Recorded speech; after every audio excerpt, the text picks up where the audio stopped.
ക്രിസ്തുവിന്റെ സമാധാനം നിങ്ങളോടുകൂടി ഉണ്ടായിരിക്കട്ടെ. വചനഗ്രഹണത്തിലേക്ക് ഏവർക്കും സ്വാഗതം. ഒരിക്കൽ മകൻ മരിച്ച ഒരു മാതാവ് മകന്റെ മൃതദേഹവുമായി ശ്രീബുദ്ധന്റെ അടുക്കിലെത്തി. മകന്റെ വേർപാടിൽ അലമുറയിട്ട് കരഞ്ഞുകൊണ്ട് ആ മാതാവ് ശ്രീബുദ്ധനോട് അപേക്ഷിച്ചു, എൻ്റെ മകനെ എങ്ങനെയെങ്കിലും ഒന്ന് ജീവിപ്പിച്ചു തരണം. ശ്രീബുദ്ധൻ ആ മാതാവിനോട് പറഞ്ഞു, ഏതെങ്കിലും ഒരു വീട്ടിൽ നിന്ന് കുറച്ച് കടുക് വാങ്ങിക്കൊണ്ടുവരിക. പക്ഷെ ഒരു കാര്യം പ്രത്യേകം ശ്രദ്ധിക്കണം, ആരും മരിക്കാത്ത ഒരു വീട്ടിൽ നിന്നായിരിക്കണം കടുക് വാങ്ങേണ്ടത്. ആ സ്ത്രീ കടുക് അന്വേഷിച്ചു പോയി ഗ്രാമങ്ങളിലെ ഓരോ വീടുകൾ തോറും കയറി ഇറങ്ങി. പക്ഷേ ആരും മരിക്കാത്തൊരു വീട് കണ്ടെത്തുവാനായിട്ട് ആ സ്ത്രീക്ക് കഴിഞ്ഞില്ല. അവസാനം പരാജയപ്പെട്ട് ആ മാതാവ് തിരികെ ബുദ്ധന്റെ അടുക്കൽ വന്ന് മകന്റെ മൃതദേഹവുമായി മടങ്ങിപ്പോയി മകനെ സംസ്കരിച്ചു.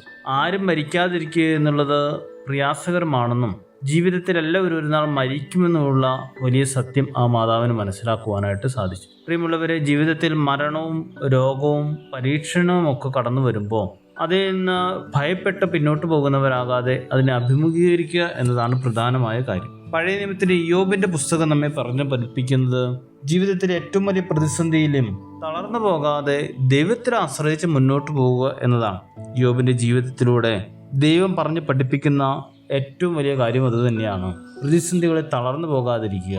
നമ്മുടെയൊക്കെ ജീവിതത്തിൽ ഒരിക്കലും പ്രതിസന്ധി കടന്നു വരില്ലെന്നോ രോഗങ്ങൾ കടന്നു വരില്ലെന്നോ പ്രയാസങ്ങൾ ഉണ്ടാകില്ല എന്ന് വിചാരിച്ചു മുന്നോട്ട് പോകുന്നവരാകരുത്. ക്രിസ്തീയ ജീവിതം എന്ന് പറയുന്നത് പരീക്ഷണങ്ങളും രോഗങ്ങളും പ്രയാസങ്ങളും ഒന്നുമില്ലാതെ സമ്പൽ സമൃദ്ധിയിൽ കഴിയുവാനുള്ള വിളിയല്ല, മറിച്ച് എല്ലാ പരീക്ഷണങ്ങളുടെയും പ്രതിസന്ധികളുടെയും മധ്യത്തിൽ ദൈവത്തോട് ചേർന്ന് നിൽക്കുവാനുള്ള വിളിയാണ് ക്രിസ്തീയ ജീവിതം എന്ന് പറയുന്നത്. അതുകൊണ്ട് നമ്മുടെ ക്രൈസ്തവമായ ജീവിതത്തിൽ, ക്രിസ്തുവിനോട് ചേർന്നുള്ള ആത്മീയ ജീവിതത്തിൽ പ്രതിസന്ധികൾ കടന്നു വരുമ്പോൾ തളർന്നു പോകാതെ ദൈവത്തിൽ ആശ്രയിച്ച് മുന്നോട്ട് പോകുവാനായിട്ട് സാധിക്കുക. പരിശുദ്ധനായ പൗലോസ്ലീഹ കൊരിന്ത്യർക്ക് എഴുതിയ 1-ാം ലേഖനം 10-ാം അധ്യായത്തിൽ ഇങ്ങനെ പറയുകയാണ്, നിങ്ങൾക്ക് സഹിക്കാൻ പാടില്ലാത്ത, നിങ്ങൾക്ക് അതിജീവിക്കാൻ കഴിയാത്ത യാതൊരു പരീക്ഷണങ്ങളും നിങ്ങൾക്ക് ജീവിതത്തിൽ നേരിടേണ്ടതായി വന്നിട്ടില്ല.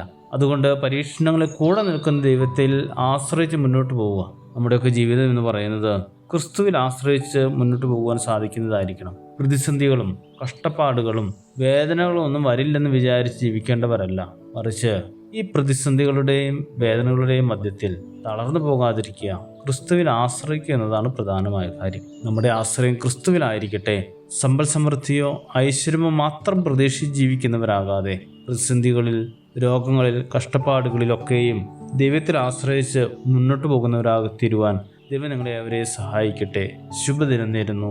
ദൈവം അനുഗ്രഹിക്കട്ടെ. പ്രയാസങ്ങളിൽ മനം നീറിടുമ്പോൾ നാഥ നീ കൂടെയുണ്ടാകണേ.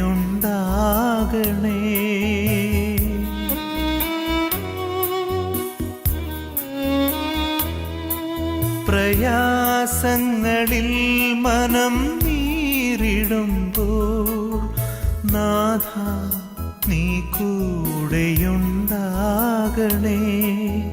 പ്രാണപ്രിയ എൻ്റെ യേശുനാഥ, എന്നെന്നും നീ എൻ്റെ തണലാകണേ.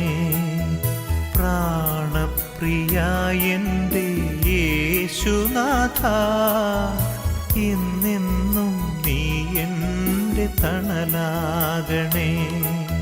പ്രതിസന്ധികളിൽ ഞാൻ തളർന്നിടുമ്പോൾ നാഥ നീ കൂടെയുണ്ടാകണേ.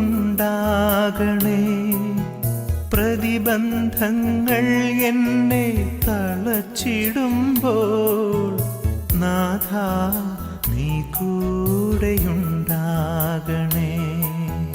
പ്രതിസന്ധികളിൽ ഞാൻ തളർന്നിടുമ്പോൾ നാഥ നീ കൂടെയുണ്ടാകണേ.